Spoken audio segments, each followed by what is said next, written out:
Mr. Hood, it is a great pleasure to serve under your chairmanship, and with your permission I propose to allocate a few minutes of my time, with the agreement of the Minister and yourself, to my right honourable friend, the Member for Arundel. Mr. Hood, I've called this debate to raise an issue of the greatest concern to our constituents, namely the proposal by Mayfield Market Towns to build up to 10,000 houses on open countryside between Henfield and Sayers Common in West Sussex. This new town would stretch across the border of Horsham and Mid-Sussex district councils and our constituencies, and is thus of profound concern to us both.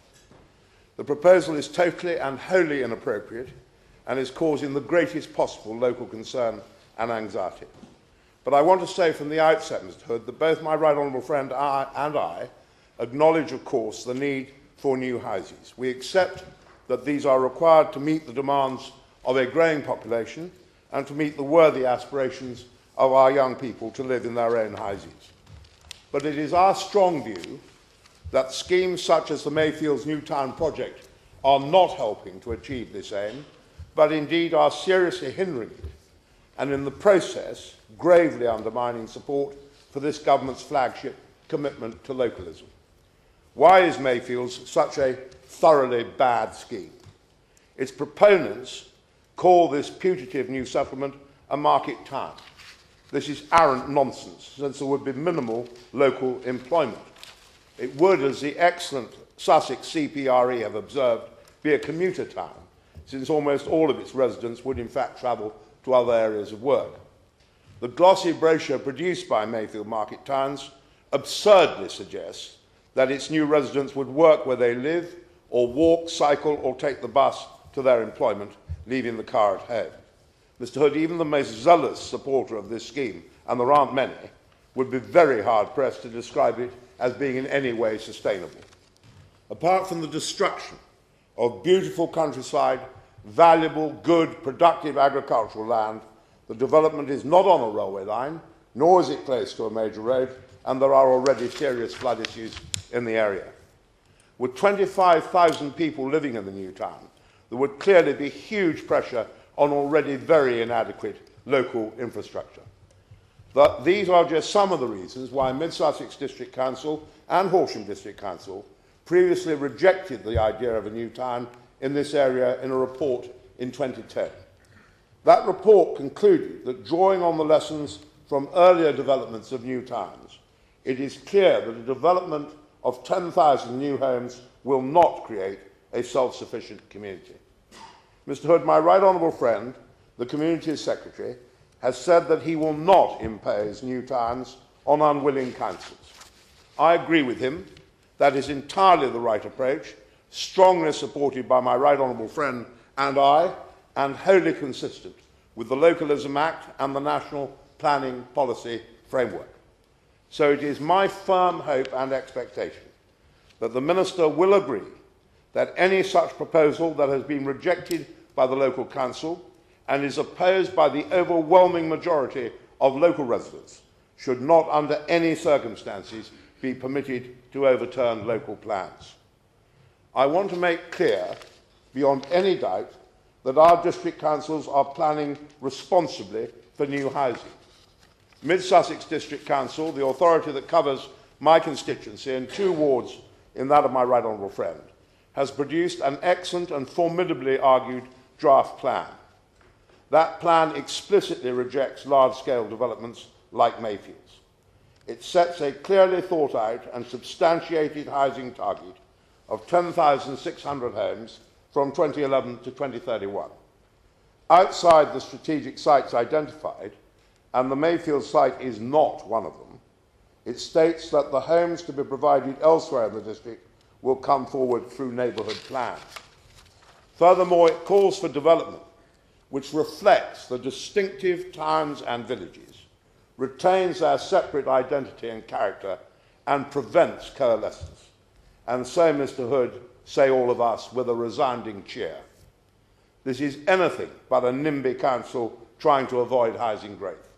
Indeed, the Mid-Sussex plan aims to deliver more housing than the objectively assessed need, making it actually unique in West Sussex. The objectively assessed need is 411 homes per annum, and the plan aims to deliver 530 homes. 3,000 new homes will be built in Burgess Hill alone during the first 5 years of the plan. These are ready-to-go projects. The consortium of developers is waiting only for the sites to be allocated before submitting a planning application. I warmly commend the tremendous efforts of Mid-Sussex to get these fiendishly difficult matters right. Its plan is wisely proactive about planning for growth, with a 3% year-on-year increase in economic activity envisaged throughout the plan period. It includes significant new employment space, including a new science park, which is part of the Brighton City deal bid.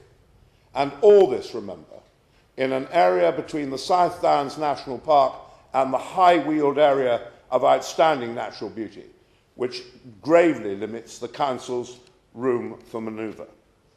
Yet all this good and laudable work is in danger of being wrecked by this grotesque and wholly unwanted Mayfield's proposal. The developer has attempted to threaten the District Council into compliance with their scheme.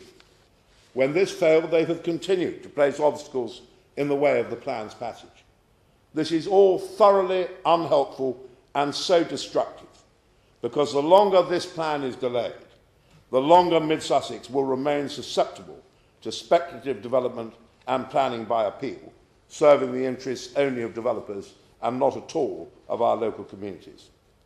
Mr. Hood, this proposed new town is undermining localism, it is certainly delaying necessary new housing, and is causing the greatest possible anxiety and concern amongst local people.